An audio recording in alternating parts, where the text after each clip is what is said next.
Get ready to dissect the mind behind the weapon that changed the world forever. The film Oppenheimer is not just about the atomic bomb. It is about ambition, power, and the astonishing fall of a man who, in trying to save humanity, gifted it with the power to annihilate itself. We will dive into the genius and agony of a complex historical figure whose creation still haunts our days. Hey clickers, subscribe with the bell activated, comment on the content you want to see on the channel, and share this video to help us grow. This helps us a lot. The grandeur of Oppenheimer lies primarily in its complex and masterful narrative architecture. Director Christopher Nolan opts for a non-linear structure, dividing the story into two main, visually distinct timelines. The first, titled Fission, is presented in vibrant colors and follows the protagonist's rise from his days as a brilliant theoretical physics student in Europe to becoming the director of the Los Alamos Laboratory and the mind behind the Manhattan Project during World War II. This section pulses with the energy of discovery, the urgency of the race against the Nazis, and the feverish collaboration of the most brilliant minds in science. In contrast, the second timeline, named Fusion, is filmed in an austere black and white and focuses on post-war events.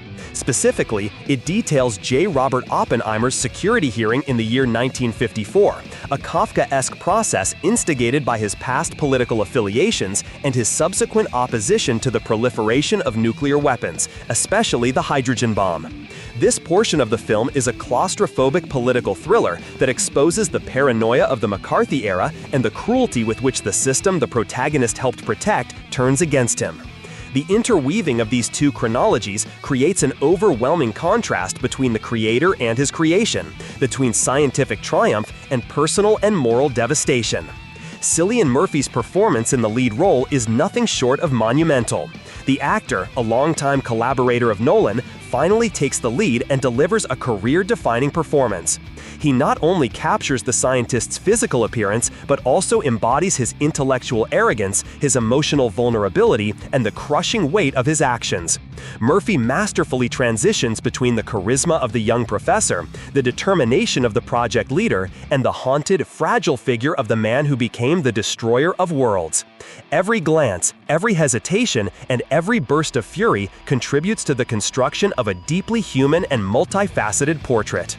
The supporting cast is equally formidable, with each actor delivering precise and impactful performances. Robert Downey Jr. surprises in a remarkable transformation as Lewis Strauss, the resentful chairman of the United States Atomic Energy Commission and the physicist's main antagonist in the 1954 hearing. His calculated and resentful portrayal provides a perfect counterpoint to the central character's anguish. Emily Blunt, as Kitty Oppenheimer, offers a raw and intense vision of the scientist's wife, a complex and tormented woman who refuses to be a mere supporting player in her own tragedy. Matt Damon, as General Leslie Groves, balances military rigidity with a pragmatism that makes him a fundamental partner and, at times, an adversary to the project leader. Visually, the film is a technical feat. Shot with IMAX cameras, including the use of black and white film stock developed specifically for the production, the work offers an unparalleled sensory immersion. The director of photography, Hoyt van Hoytema, uses the grandeur of the format to capture both the vastness of the New Mexico landscapes and the suffocating intimacy of the interrogation rooms.